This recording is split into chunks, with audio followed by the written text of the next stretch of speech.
नहमदुहु व नुसल्ली व नुसल्लिमु अला रसूलिहिल करीम अम्मा बाद फ़ाउज़ु बिल्लाहि मिनश शैतानिर रजीम बिस्मिल्लाहिर रहमानिर रहीम। सामीन मोहतरम अस्सलामु अलैकुम व रहमतुल्लाहि व बरकातुहू।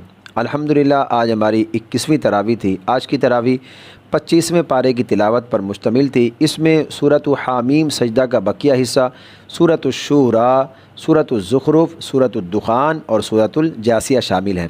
आइए हम आज की तरावी का मुख्तसर खुलासा जानते हैं। और इससे पहले आप तमाम सामीन और नाज़रीन से हमारी गुजारिश है कि अगर आपने अभी तक हमारे यूट्यूब चैनल को सब्सक्राइब नहीं किया तो सदका जारिया तबलीग दीन के लिए हमारे यूट्यूब चैनल को सब्सक्राइब ज़रूर कीजिए, हमारे फेसबुक पेज को लाइक और फॉलो ज़रूर करें और हमारी वीडियो को लाइक और शेयर ज़रूर कीजिए।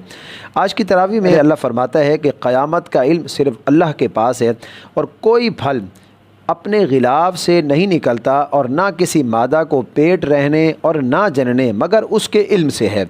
अल्लाह रब्बुल इज़्ज़त फल के गिलाफ से बरामद होने से क़बल उसके अहवाल को जानता है, मादा के हमल को, उसकी साअतों को, वज़ा के वक्त को, उसके नाकिस व गैर नाकिस को, अच्छे और बुरे को, नर व मादा सबको अल्लाह जानता है। इसके बाद सूरत शूरा शुरू होती है। ये मक्की सूरत है। इसमें 53 आयात 5 रुकू हैं। इस सूरत को अशूरा इसलिए कहते हैं कि इसकी एक आयत में अल्लाह ने उन लोगों की तारीफ़ फरमाई कि जो अपने हर काम में एक दूसरे से मशवरा करते हैं। अल्लाह फरमाता है हम अपने महबूब अलैहिस्सलातु वस्सलाम पर वही करते हैं और साबिक़ा अंबिया इकराम अलैहिमुस्सलाम पर भी हमने वही की और फ़रिश्ते अल्लाह की पाकी बयान करते हैं और ज़मीन वालों के लिए अल्लाह से मग़फ़िरत तलब करते हैं। और फरमाया कि जो दुनिया में इस नीयत से अमल करे कि आखिरत में उसका बदला मिलेगा तो अल्लाह फरमाता है हम आखिरत में उसके लिए सवाब को बढ़ा देंगे। और जो दुनिया में इस नीयत से अमल करे कि दुनिया में उसका पूरा फ़ायदा हासिल करे तो दुनिया में उसको कुछ ना कुछ फ़ायदा तो मिल जाएगा लेकिन आखिरत में उसको कोई फ़ायदा हासिल नहीं होगा। और फरमाया कि ए महबूब सल्लल्लाहु तआला अलैहि वसल्लम आप फरमा दें कि मैं तुमसे इस पर कोई उजरत नहीं मांगता, यानी मैंने तुम्हें अल्लाह की मार्फत दी, बुत परस्ती जैसे गुनाह से बचाया, नेकी का रास्ता दिखाया, तो मैं तुमसे इस बात पर कोई उजरत नहीं मांगता मगर हाँ ये कि तुम मेरे क़राबतदारों से मोहब्बत करो। इस आयत के तहत नबी अकरम सल्लल्लाहु तआला अलैहि वसल्लम की मोहब्बत और आप अलैहिस्सलातु वस्सलाम की आले पाक से मोहब्बत दीन के फ़राइज़ में से है। अल्लाह फरमाता है कुछ तुम्हें दुनिया के माल में से दिया गया है, ये फ़ानी है, यानी ये मालो असबाब सब कुछ ख़त्म हो जाएगा और जो कुछ तुम अल्लाह के रास्ते में ख़र्च करोगे वही बाकी रहेगा। रोज़े क़यामत तुमको इसका अजर अज़ीम दिया जाएगा।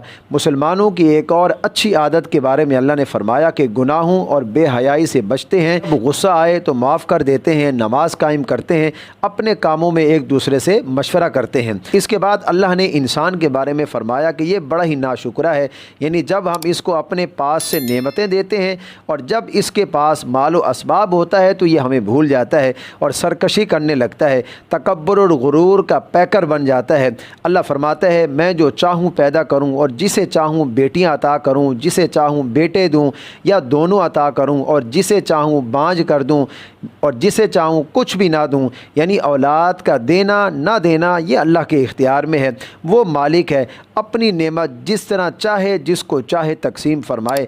अंबिया इकराम अलैहिमुस्सलाम में भी ये सब सूरतें पाई जाती थीं। हज़रत लूत अलैहिस्सलाम, हज़रत शुएब अलैहिस्सलाम की सिर्फ़ बेटियां थीं, कोई बेटा नहीं था। हज़रत इब्राहीम अलैहिमुस्सलाम के सिर्फ़ फ़र्जंद थे, कोई दुख्तर ना थी। और सय्यदुल अंबिया हुज़ूर सरवर कायनात सल्लल्लाहु तआला अलैहि वसल्लम को अल्लाह रब्बुल इज़्ज़त ने 4 फ़र्जंद और 4 साहिबजादियाँ अता फ़रमाई। हज़रत यहया और हज़रत ईसा अलैहिस्सलाम को कोई औलाद ही अता नहीं फ़रमाई। ये अल्लाह की अपनी शान है, ये अल्लाह की अपनी हिकमत है, वो जिसे जो चाहे अता फ़रमाए। इसके बाद सूरत ज़ुखरुफ शुरू होती है। ये मक्की सूरत है। इसमें 89 आयात 7। इस सूरत में अल्लाह फरमाता है कि हमने कश्तियों और जानवरों से तुम्हारे लिए सवारियाँ बनाई, अपने रब की नेमतों को याद करो और अल्लाह की पाकी बयान करो। कुफ़ार का एक बातिल अक़ीदा जिसमें वो फ़रिश्तों को माज़अल्लाह अल्लाह की बेटियां बताते थे, लेकिन उनका अपना ये हाल था कि अगर उनके घर बेटी पैदा हो जाए तो वो उसको अपने लिए बाइस ज़िल्लत समझते, जो कि बहुत बड़ी जहालत है। अल्लाह फरमाता है क्या ये लोग उन फरिश्तों की पैदाइश के वक्त मौजूद थे, उनको मुअन्नस बनाते हैं? ये कुफ़ार झूठ बोलते हैं। अब सूरत दुखान शुरू होती है। ये मक्की सूरत है। इसमें 59 आयात 3 रुकू हैं। अल्लाह फरमाता है हक़ को वाज़े करने वाली किताब की कसम, बेशक हमने इस किताब को बरकत वाली रात में नाजिल फरमाया, बेशक हम अजाब से डराने वाले हैं। اس رات میں ہر حکمت والے کام کا فیصلہ کیا جاتا ہے۔ یہاں لفظ لیلۃ مبارکہ استعمال ہوا، اس سے مراد 15 شعبان المعظم شریف کی رات ہے۔ قرآن پاک کے نزول کے بارے میں ایک اور جگہ لیلۃ القدر کا لفظ آیا ہے، جو بلا شبہ رمضان المبارک کی آخری طاق راتوں میں ہے۔ تو علماء مفسرین فرماتے ہیں اللہ رب العزت نے قرآن مجید کو 15 شعبان المعظم کی رات لوح محفوظ سے آسمان دنیا پر یک بارگی سے نازل فرمایا، اور پھر آسمان دنیا سے لیلۃ القدر کی رات سے نبی اکرم صلی اللہ تعالی علیہ وسلم کی ذات مبارکہ پر 23 سال تک نازل ہوتا رہا، اور فرمایا اس رات میں بانٹ دیا جاتا ہے ہر حکمت والا کام۔ یعنی اللہ فرماتا ہے اہل نار کے لیے، جہنمیوں کے لیے توحڑ کا درخت ہے اور وہی ان کی خوراک ہوگا۔ حدیث مبارکہ میں آتا ہے کہ اگر ایک قطرہ اس توحڑ کا اس دنیا میں ٹپکا دیا جائے تو اہل دنیا کی زندگانی خراب ہو جائے گی۔ اہل جنت کے بارے میں فرمایا کہ اہل جنت جنت میں باغوں اور چشموں میں ہوں گے، ان کے لباس بہت ہی خوبصورت اور عمدہ اور نفیس ہوں گے، ان کی بیویاں جنت کی حوریں ہوں گی جن کی آنکھیں نہایت ہی خوبصورت ہوں گی۔